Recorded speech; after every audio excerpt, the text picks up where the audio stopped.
Alrighty, hey everybody, my name is Gavin Scroggins, and today I'm going to be talking about the U.S. prison system and why it fails to rehabilitate its prisoners.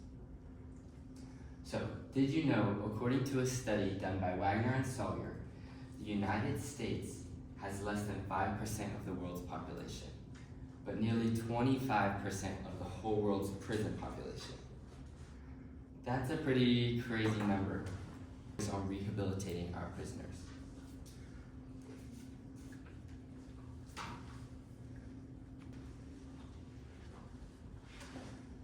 So today I'm going to be focusing on three things. I'm going to be focusing on how the U.S. Hones in on punishment rather than rehabilitating people, and how the U.S.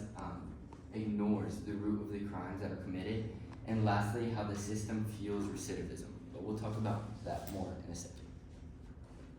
Alrighty, so the U.S. focuses on punishment more than rehabilitation. So a study done by the National Institute of Correction states that every year the United States spends $80 billion on incarceration, and only a small percent of that goes to rehabilitating people. An analysis done state by state shows the spending on which the state is spending on incarceration around the U.S. So we'll take a look at this pie chart that I made.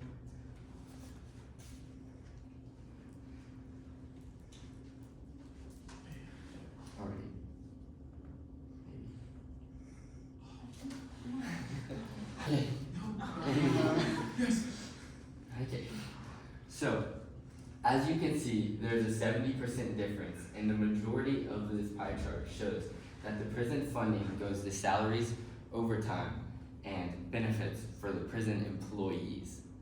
So that's 70% going to just the employees, leaving only 28% for the prisoners themselves. Which, if you think about that right now, that's pretty scary. So that shows right there that 11% goes to healthcare or any programs dedicated to the prisoners. And I found this in the Vera Institute of Justice.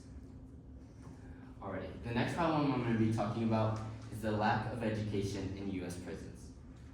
So the problem is 93% of U.S. prisons do not offer any sort of college or vocational training. And a solution that is seen by Dewey and Nicky. In 2017, they did a study and it showed that more educational programs in prisons show a 30% reduction in recidivism. Alrighty, so imagine this. Imagine you just served 10 years as a sentence. You get out and you're ready to enter the world again. But that whole 10 years, you were sitting there and you were just sitting and thinking about what you did, but you never learned a valuable trade. You never learned a skill, and you don't really know how to integrate back into society. So, education programming, the educational service have a larger benefit to prisoners with the largest education deficit. So, prisoners that know less tend to learn more from these education programs, and the benefit of these education programs can reduce recidivism, which we're going to talk about in just a second. So, the next thing we're going to talk about is failing to address the root of the crime. So, inmates are often not given the proper help when facing substance abuse disorders, or SUDs, or mental illness. These are two big things that most prisoners or inmates go through. Alright, so substance influence. Substance use disorders, according to some research, estimates as much as 65% of the U.S. prison populations have a substance use disorder. And then the National Institute of Health scientific research reflects that those with SUDs who undergo treatment have an increased likelihood of removing themselves from the life with that disorder. Alrighty. Moving on, only 5% of people with opioid use disorders in prison and jail receive medication or treatment. That's only 5% in all of prisons, which is a scary thing. Because if the majority of prisoners are experiencing this, but only 5 are receiving the help that they need, that's a pretty wild statement. So the lack of treatment can also contribute to mental health issues. Mental health and psychology are two big indicators that someone will not face recidivism. And so what is recidivism? I've been saying this word a lot, but basically, defined by the National Institute of Justice, it's a person's relapse into criminal behavior. So it's basically someone's likelihood to be a reoffender. So the importance of recidivism is 68% of prisoners released were arrested within 3 years, 79 measured within 6 years, and then a whopping 83 measured in 9 years. So 83 out of 100 prisoners are likely to re-enter prison in the US.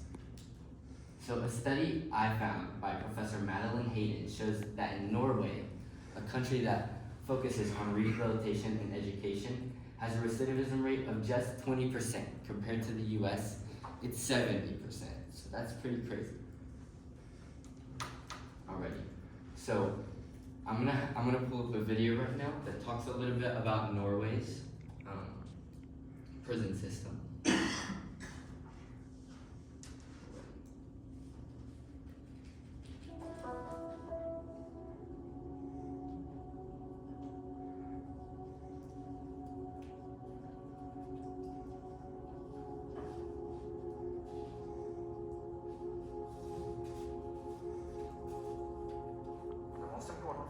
How we treat people. These are the 4 key elements that I would like you to remember. The principle of normality, the focus that we have in Norway on humanity inside prisons, what we call dynamic security, and the emphasis that we put on reintegration into society.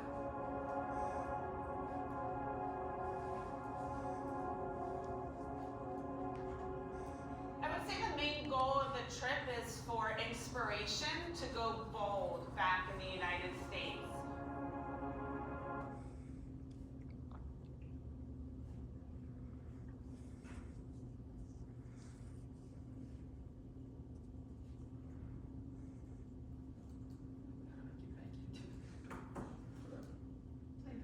I got it. Okay, perfect.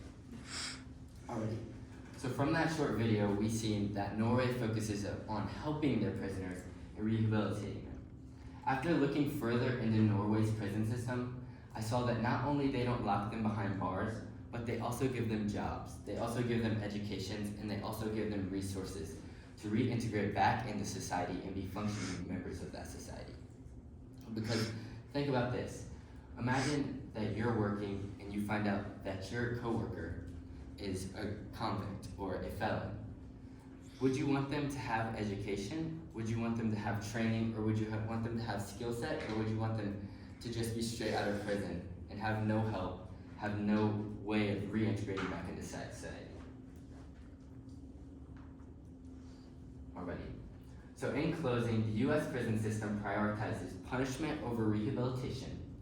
It ignores the root causes, like addiction and mental health. And this failure leads to high recidivism rates, like we talked about. Other countries, like Norway, prove that rehabilitation does work, and it is an option that we have. So what can we do? So in our day-to-day lives, as college students, we can reach out to people. We can contact state representatives. We can demand that legislation should be passed, requiring that every state prison should allocate at least 25% of their budget to rehabilitation programs, like education, mental health services, or even addiction treatment. So 25% out of that very big number is really small, if you think about it. Why does this matter? It is said by Nelson Mandela, he said, "It is said that no one truly knows a nation until they've seen inside its jails. A nation should not be judged by how it treats its highest citizens, but its lowest ones." Thank you guys.